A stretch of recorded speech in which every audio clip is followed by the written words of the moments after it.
بسم اللہ الرحمن الرحیم۔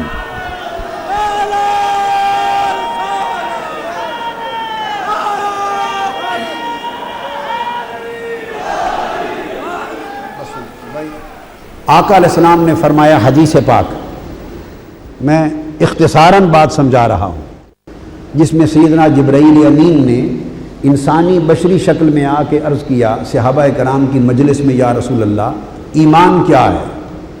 تو آقا علیہ السلام نے اس سوال کے جواب میں عقیدہ بیان فرمایا، ایمان کے جواب میں عقیدہ بیان فرمایا۔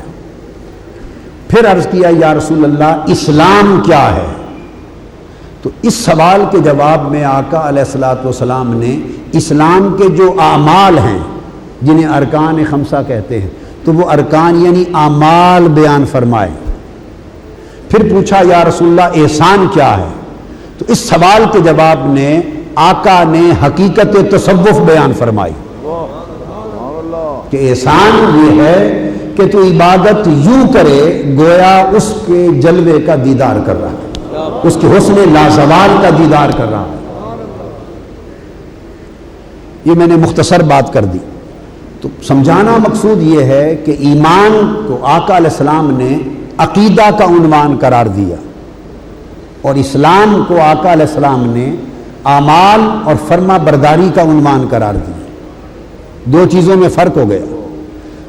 اور پھر اس کے ساتھ قرآن مجید کی اس آیت کریمہ کو جب ملا کے پڑھیں، اس حدیث جو بخاری مسلم کی متفق علیہ حدیث، اس آیت سے ملا کے پڑھیں کہ جب فرمایا کہ خود کو ابھی مسلم کہہ لو مومن نہ کہو، تو اس سے پتہ چلا کہ اسلام کے اعمال پر عمل درآمد کرتے ہوئے بھی اور عملی فرما برداری کا مظاہرہ کرتے ہوئے بھی انسان میں ابھی فاصلہ رہ جاتا ہے کہ وہ مومن کہلائے یا اسے مومن قرار نہ دیا جائے۔ عقیدہ درست نہ ہو تو فرما برداری بھی اسے مومن نہیں بنا سکتی۔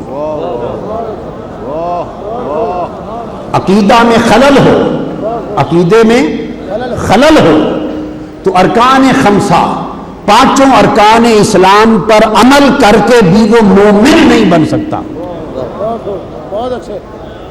اب اس کو آگے لے کے چلتے ہیں، اس بات کو جب یہ بات فرما دی تو اس میں سوال پیدا ہوا کہ پھر ایمان کیا ہے؟ یہاں یہ بات ذہن نشین فرما لیں، آقا علیہ السلام نے اور وضاحت فرمائی۔ آقا علیہ السلام نے فرمایا حدیث پاک، یاتی علی الناس زمان یجتمعون فی المساجد ولیس فیہم مؤمن۔ آقا علیہ السلام نے فرمایا لوگوں پر ایسا زمانہ بھی آئے گا کہ وہ کثرت کے ساتھ اللہ کی مسجدوں میں جمع ہوں گے، بیٹھے ہوں گے مسجدوں میں، اور مسجدوں میں کوئی کاروبار کرنے تو نہیں نہ بیٹھتا۔ مسجد میں جو بھی آتا بیٹھتا ہے نماز کے لیے بیٹھتا ہے، عبادت کے لیے بیٹھتا ہے، اللہ کے لیے بیٹھتا ہے۔ فرمایا یجتمعون فی المساجد ولیس فیہم مؤمن، مسجدوں میں آئیں گے، بیٹھے ہوں گے، مگر ان میں مومن ایک بھی نہیں ہوگا۔ سو جو لوگ بہت کثرت سے مسجدوں میں جائیں اور مسجدوں میں اجتماع کریں اور گلی گلی کوچے کوچے لوگوں کو گھیر کے مسجدوں میں لے آئیں، سو مسجدوں میں پایا جانا مومن ہونے کی علامت نہیں ہے۔ مسجدوں میں پایا جانا مومن ہونے کی علامت نہیں ہے۔ اب یہ بات میں نے کوئی اجتہاد کی بات نہیں کی، میں نے آقا علیہ السلام کی حدیث سنا دیا۔ اب چونکہ وقت کم ہے نا، میں حدیثوں کے حوالے دینے لگوں تو وقت اس میں صرف ہو جائے گا، اس لیے خلاصہ بتائے جا رہا ہوں۔ حوالوں کی اہل علم کو ضرورت ہو تو وہ پھر وہاں سے آ کے مجھ سے لے لے یعنی وقت بچانا چاہ رہا ہوں۔ تو فرمایا مسجدوں میں مجتمع ہوں گے مگر ان میں ایک بھی مومن نہ ہوگا۔ آگے چلیے، آقا علیہ السلام تشریف فرمائیں، صحابہ کرام کی مجلس، حضور علیہ السلام نے، یہ آپ کے سامنے دارمی شریف کی حدیث ہے، مشکات شریف سے پیش کر رہا ہوں۔ آقا علیہ السلام کی بارگاہ میں صحابہ بیٹھے ہیں، آپ نے صحابہ کرام سے پوچھا پوچھا. عمرو بن شعیب روایت کرتے ہیں اور امام بہقی نے دلائل نبوت میں روایت کی. فرمایا ای الخلق اعجب الیکم ایمانا. صحابہ کرام سے پوچھا آقا علیہ السلام نے تم لوگ بتاؤ تمہارے نزدیک سب سے اعلیٰ ایمان جو تمہیں حیران کر دے اور تمہیں حیرت اور استعجاب میں ڈال دے, عجیب تر ایمان, سب سے اعلیٰ عجیب تر ایمان کس کا ہے؟ آقا علیہ السلام نے صحابہ کرام سے پوچھا. قالوا الملائکہ. صحابہ کرام نے عرض کیا یا رسول اللہ فرشتوں کا, فرشتوں کا. فرمایا قال وما لهم لا يؤمنون وهم عند ربهم. فرمایا عجب کی بات کیا ہوئی, عجیب تر ایمان کی بات کیا ہوئی. خدا کی بارگاہ میں 24 گھنٹے رہتے ہیں اور ہر وقت انوار و تجلیات الہیہ کی بارش میں رہتے ہیں, اس کی مناجات میں رہتے ہیں. اگر وہ ایمان نہیں لائیں گے تو اور کون نہیں لائے, کون لائے گا؟ لہذا ان کا ایمان کوئی عجیب بات, بولیے عجیب بات نہیں ہے. عاشقوں, سنیوں اور مصطفیٰ کے غلاموں, خاص بات بتا رہا ہوں سنو. فرمایا ہر وقت اللہ کی تجلیات کے سمندروں میں ہوتا زم رہتے ہیں, وہ ایمان نہیں لائیں گے تو اور کون لائے گا؟ لہذا ان کے مومن ہونے میں عجیب بات کیا ہے؟ صحابہ کرام نے پھر پوچھا یا رسول اللہ فالنبیون, اگر وہ نہیں تو فرمایا انبیاء, ان کا ایمان عجیب تر ہے. آقا علیہ السلام نے فرمایا وما لهم لا يؤمنون والوحی ينزل علیہم. انبیاء کا ایمان وہ عجیب بات کیا ہے, خدا کی وحی ان پر ہر وقت اترتی ہے, وہ مومن نہیں ہوں گے تو اور کون ہوگا؟ آپ کو سمجھ آ رہی ہے بات کی؟ پھر صحابہ کرام نے عرض کیا فقالوا فنحن. تیسرے مقام پر عرض کیا آقا پھر یہی سمجھ آتی ہے کہ ہم ہی ہوں گے, یعنی صحابہ کرام ہوں گے. اگر ملائکہ بھی نہیں, نبی بھی نہیں تو پھر ہم حضور کے غلام ہوں گے. آقا نے فرمایا تمہارے مومن ہونے میں عجیب بات کیا ہے؟ فرمایا وما لکم لا تؤمنون وانا بین اظہرکم. تمہارے مومن ہونے میں عجیب بات کیا ہے جن کی آنکھوں کے سامنے ہمارا جمال مصطفیٰ رہتا ہو, جن کی آنکھوں کے سامنے میں ایک انگلی کے اشارے سے چاند کے ٹکڑے کر رہا ہوں, جن کی آنکھوں کے سامنے جوڑا سورج پلٹ رہا ہو, جن کی آنکھوں کے سامنے مٹھی میں کنکریاں کلمہ پڑھ رہی ہوں, جن کی آنکھوں کے سامنے درخت مجھے سجدے کرتے ہوں, جن کی آنکھوں کے سامنے اونٹ جانور سجدے کرتے ہوں, جن کی آنکھوں کے سامنے مجھے گزرتا دیکھ کر پتھر سلام بولتے ہوں, جو صبح شام سب کچھ دیکھے, اگر وہ مومن ہو گئے تو عجیب بات کیا ہے؟ کون سی عجیب بات؟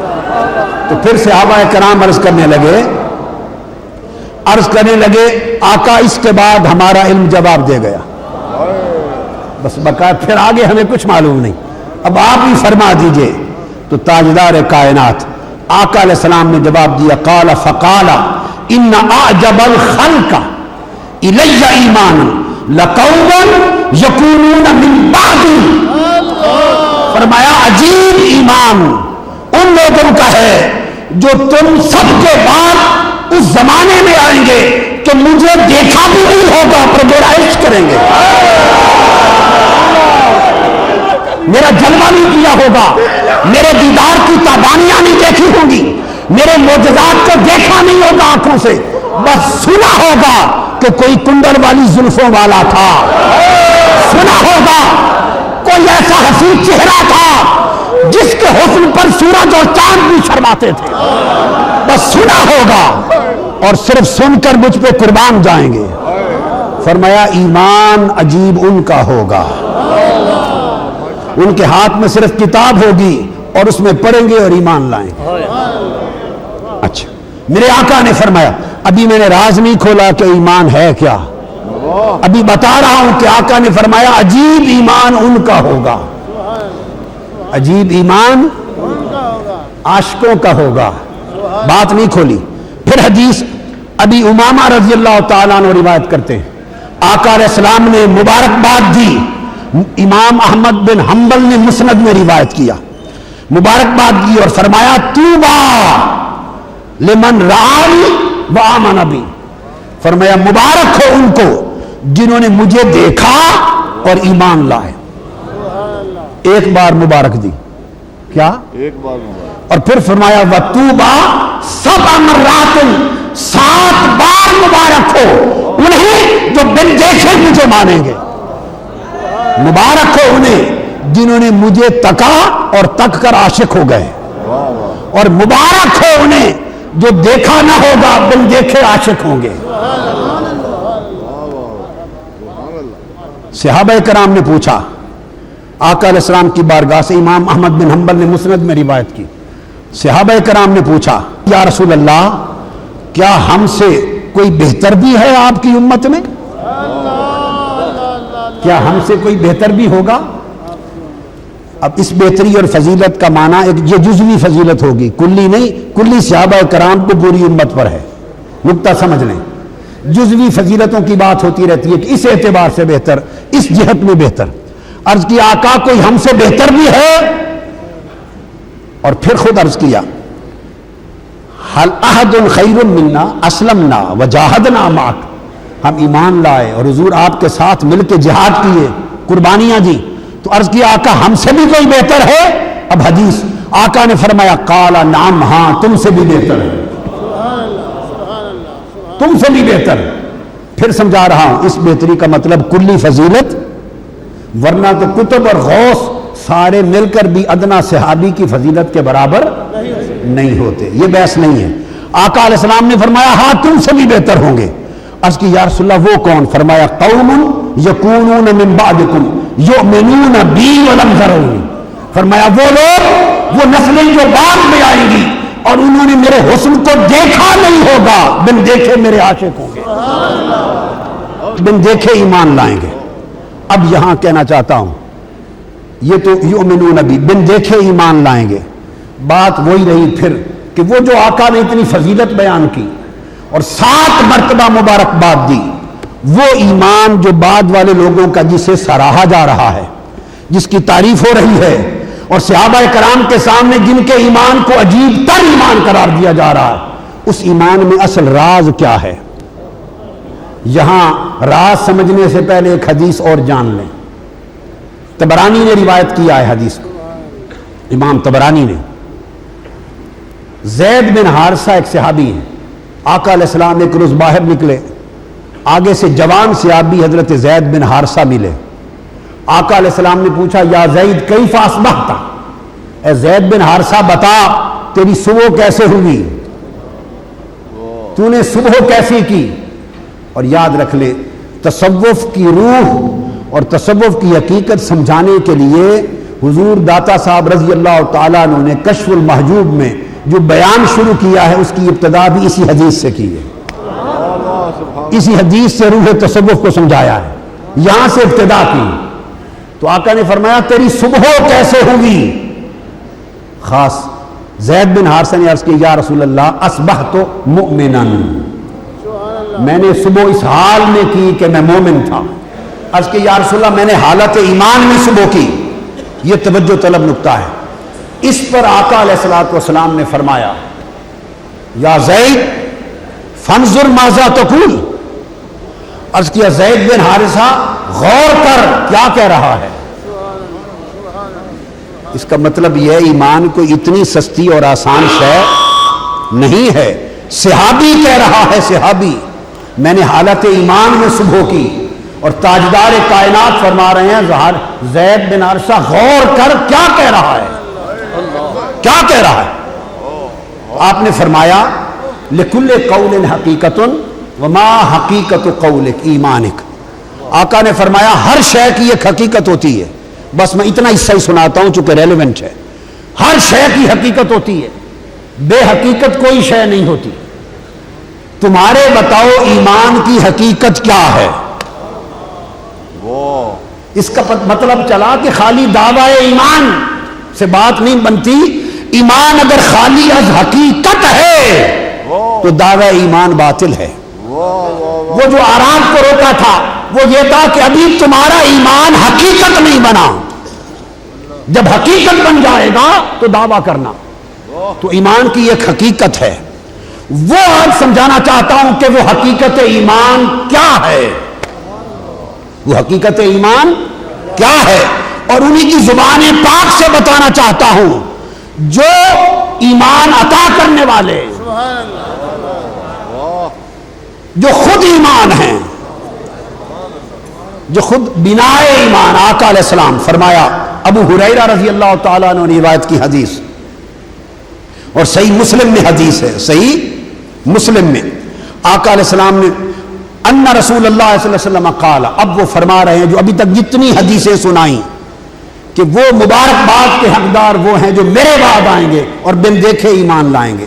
وہ بن دیکھے ایمان کا مفہوم کیا ہے، اس بن دیکھے ایمان لانے کی حقیقت کیا ہے، وہ آقا علیہ السلام نے فرمایا ان رسول اللہ صلی اللہ علیہ وسلم قال ان من اشد امتی لی حبا۔ آج بہت دعوے ہوتے، جس نے تبلیغ بہت کر لی اس نے دعویٰ کیا سب سے بڑا مومن میں ہوں، جس نے مدرسے بہت بنا لیے مدعی ہوا کہ مومن میں ہوں، جس نے داڑھی بڑی رکھ لی مدعی ہوا مومن میں ہوں، جس نے سر کا ٹینڈ کرا لیا دعویٰ کیا مومن میں ہوں، جس نے ٹخے پنڈلیاں ننگی کر لی کہا دعویٰ کیا مومن میں ہوں۔ ارے ایمان نہ ظاہری شکل میں ہے، نہ صورت میں ہے، نہ تمہارے جبہ و کپا میں ہے، نہ تمہاری تبلیغ میں ہے، نہ عمل میں ہے۔ مصطفیٰ سے پوچھو ایمان کی حقیقت کیا ہے۔ میرے آقا نے فرمایا ان من اشد امتی لی حبا ناس یکونون بعدی یود احدہم لو رعانی باہلہ ومالہ۔ فرمایا یہ جو میں نے تمہیں بار بار تعریف کی کہ عجیب ایمان ان کا ہوگا، 7 بار مبارکباد ان کے ایمان کو جو بعد میں آئیں گے دیکھے بغیر ایمان لائیں گے۔ عرض کی آقا ان کے دیکھے بغیر ایمان لانے کی حقیقت کیا ہوگی؟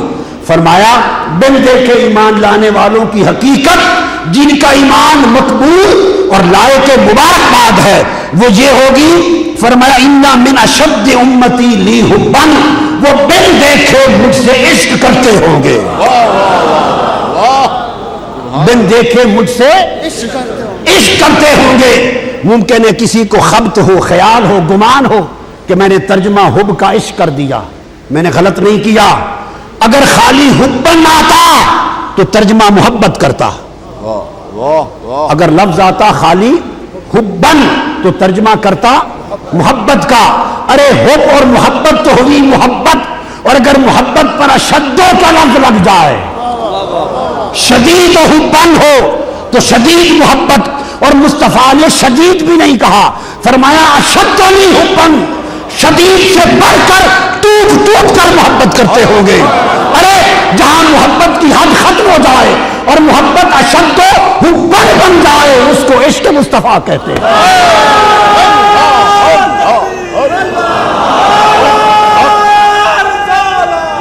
تو فرمایا آقا علیہ السلام نے فرمایا کہ ان کے ایمان کی حقیقت یہ ہوگی کہ مجھ سے عشق کرتے ہوں گے، اور ان میں سے ہر ایک کی آرزو یہ ہوگی کہ آقا لو رعانی، سنے تیرا مکھڑا نظر آ جاوے تو ماں باپ سب کچھ قربان کر دے۔ لو رعانی باہلہ ومالہ، ان کی عشق کی حقیقت، ایمان کی حقیقت ہوگی عشق، اور عشق کی حقیقت کیا ہوگی؟ وہ ہر بندہ کہتا پھرے گا زبان حال سے لو رعانی باہلہ ومالہ، سونیا تیرا مکھڑا نظر آ جاوے تو سارا کچھ قربان کر دے، تیرے قدمہ تو سب کچھ لٹا دے گا۔ اس کیفیت میں ہر کوئی ہوگا۔ فرمایا یہ وہ لوگ ہوں گے جن کا ایمان عجیب تر ہوگا۔ تو آقا علیہ السلام نے ایمان کی حقیقت اعمال کو قرار نہیں دیا، اپنی محبت اور عشق کو قرار دیا ہے۔ یہ وجہ ہے صحیح بخاری، صحیح مسلم، ترمذی، ابو داؤد، نسائی، ابن ماجہ اور 50 کتب حدیث میں، 50 کتب حدیث میں یہ حدیث کثرت کے ساتھ مختلف طرق اور روات اور اسانید کے ساتھ آئی ہے کہ آقا علیہ السلام مال غنیمت تقسیم فرما رہے ہیں، ایک شخص نے آ کر بے ادبی کی، ایک شخص نے آ کر آقا کی بارگاہ میں گستاخی کی، سیدنا فاروق اعظم تلوار لے کے کھڑے ہو گئے، آقا اجازت دیں تو اس بے ادب گستاخ کا سر قلم کر دوں۔ روک دیا کہ ابھی اسلام طاقتور نہیں ہوا، لوگ کئی تانا نہ دیں کہ آپس میں مارنے لگ گئے۔ جب وہ پشت کر کے حضور کی طرف چل پڑا پشت کر کے چل پڑا. حدیث میں آتا ہے کہ وہ مڑ کے چل پڑا، سو اسے حضور کی طرف پشت کرنے میں کوئی آر نہ تھی، وہ ایسا شخص تھا. چل پڑا تو حضور نے فرمایا اس کو دیکھ لو، اس کو دیکھ لو. اس کا سر مڑا ہوا تھا، اس کی داڑھی گھنی تھی، اس کے گال ابھرے ہوئے تھے، آنکھیں دسی ہوئی تھیں اور تہبند آدھی پنڈلی تک اٹھا ہوا تھا. یہ تھا اس کا لباس اور وضاقتہ. اور وضاقتہ بتا کر آقا نے فرمایا اس کو دیکھ لو، یخرج من ذیہ قوم فی آخر الزمان یقرؤون القرآن لا یجاوز حناجرہم ان احد منکم یحقر صلاتہ ما صلاتہم وصیامہ ما صیامہم وعملہ ما عملہم.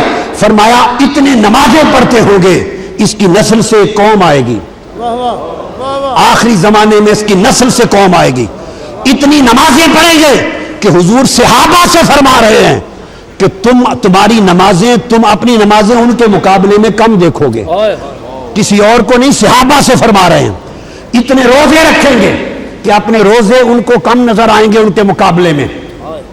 اتنے عمل کریں گے کہ تمہیں اپنے عمل ان کے مقابلے میں کم نظر آئیں گے.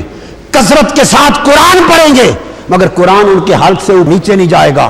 اور سارا بیان کر کے عمل میں کثیر ہوں گے، عمل میں سب سے آگے ہوں گے. مگر فرمایا کیا؟ فرمایا عمل میں سب سے آگے ہوں گے لیکن یمرق من الدین کما یمرق السهم من الرمیہ.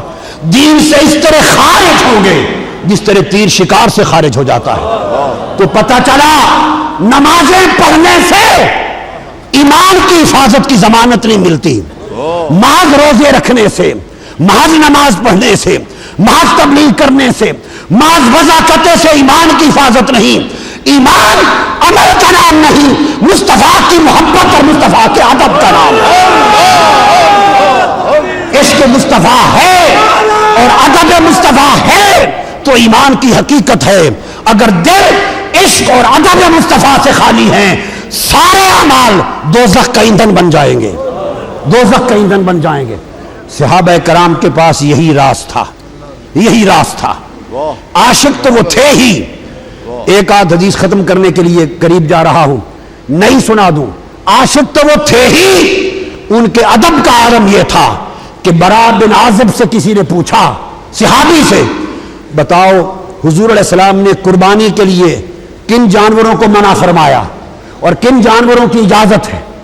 وہ 4 جانوروں کا ذکر کرنے لگے اور کہنے لگے کہ وہ آقا علیہ السلام نے اس طرح انگلیاں کر کے 4 جانور گنوائے.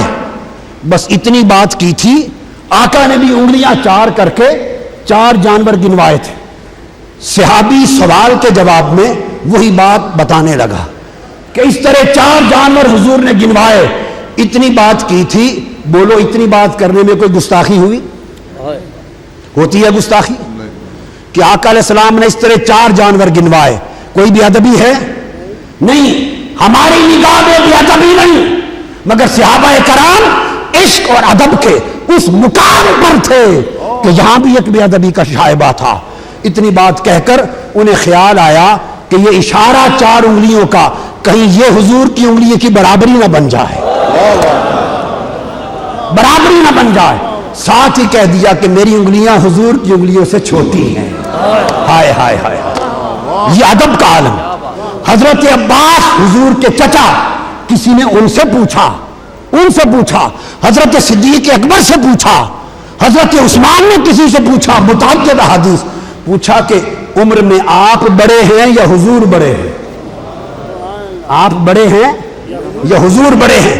چچا عباس رضی اللہ تعالیٰ عنہ جواب دیتے ہیں، انہو اکبر منی وانا ولدت قبلہ. فرمایا بڑے تو وہی ہیں میرے آقا، بڑے تو وہی ہیں، بس میں پیدا پہلے ہو گیا تھا. ہائے ہائے ہائے ہائے، بڑے وہی ہیں، بس میں پیدا پہلے ہو گیا تھا. وانا اقدم علیہ فی المیلاد، میری پیدائش پہلے ہے. ارے بڑے تو وہی ہیں. ارے صحابہ کرام لغت کا لفظ بھی نہیں استعمال کرتے تھے. اور ہر وقت ایک اونٹ آیا، حضور کو سجدہ کیا، حدیث پاک میں سجدہ کیا، صحابہ کھڑے ہو گئے. عرض کی آقا جانور سجدے کرے اور ہم انسان ہو کر سجدے نہ کریں، اجازت دیں کہ سجدے کریں۔ یہ سوال دلالت کرتا ہے، اور میں ذمہ داری سے کہہ رہا ہوں، میں ذمہ دار ہوں، سوال دلالت کرتا ہے کہ صحابہ کرام کے دل میں محبت اور عشق کا عالم یہ تھا کہ دل ہر وقت سجدہ کرنے کو مچلتے رہتے تھے، سجدہ کرنے کو مچلتے رہتے تھے، مگر اجازت نہ تھی۔ حضور نے فرمایا نہیں، اجازت نہیں ہے۔ یہ عالم تھا ادب کا، آقا علیہ السلام کے ساتھ ان کا عشق اور ان کا ادب، یہ ان کا ایمان تھا۔ عبداللہ ابن عمر سے کسی نے پوچھا کہ یہ جو تم قصر پڑھتے ہو سفر میں، یہ 4 کی 2 رکعتیں پڑھنا، قصر کی تفسیر کہاں آئی ہے؟ یہ تو قرآن میں ہے نہیں، کب کریں اور کتنی کریں، کیسے کرتے ہو؟ عبداللہ بن عمر رضی اللہ تعالیٰ عنہ نے جواب دیا کہ کیا سوال کر دیا؟ انہوں نے فرمایا ان اللہ بعث الینا محمد ولا نعلم شیئا نفعل کما رأیناہ یفعل۔ اس نے کہا ہمارا عقیدہ سن لو، ہمارا مشرب سن لو، ہمارا مسلک سن لو۔ فرمایا اللہ نے ہمارے اندر اپنا سونا محمد بھیج دیا صلی اللہ علیہ وسلم، محمد آ گئے صلی اللہ علیہ وسلم، اور اس کے بعد لا نعلم شیئا، حدیث کے لفظ فرمایا بس ہم حضور کو جانتے ہیں اور کچھ نہیں جانتے، اور کچھ نہیں جانتے، کچھ نہیں جانتے، نہ ہمارا کوئی علم نہ معرفت، حضور کو جانتے، بس حضور کو دیکھتے تھے، جیسے وہی کرتے وہی ہمارا دین ہے۔ بس یہ نقطہ آپ کو سمجھانا تھا کہ حقیقت ایمان، عمل اضافے کا باعث بنتے ہیں، ایمان میں عمل تقویت کا باعث بنتے ہیں، ایمان کے درجے کی بلندی کا باعث بنتے ہیں، عمل کم ہو جائے تو نقصان کا باعث بنتے ہیں، مگر ایمان کی حقیقت کسی اور شے میں نہیں۔ ایمان کی حقیقت نہ علم میں ہے نہ عمل میں ہے، ایمان کی حقیقت مصطفیٰ سے عشق میں ہے۔ سو حضور سے تعلق علمی یہ بھی حقیقت ایمان نہیں، اور تعلق عملی یہ بھی حقیقت ایمان نہیں۔ حقیقت ایمان مصطفیٰ سے تعلق قلبی ہے، تعلق حبی ہے، تعلق عشقی ہے۔ جو لوگ اس میں بڑھ گئے ان کا ایمان محفوظ ہو گیا۔ مبارک ہو آپ کو کہ حضور داتا صاحب رضی اللہ تعالیٰ عنہ اور اس طرح اولیاء اور عشاق اور عارفین کاملین کے قدموں کے صدقے آپ کو وہ عقیدہ ملا جس میں حضور کے عشق اور محبت اور ادب کی حفاظت ہو رہی ہے۔ اللہ ان قدموں سے آپ کو وابستہ رکھے اور حضور کے عشق اور ادب کا ایمان عمر بھر سلامت رہے۔ وما علینا الا البلاغ۔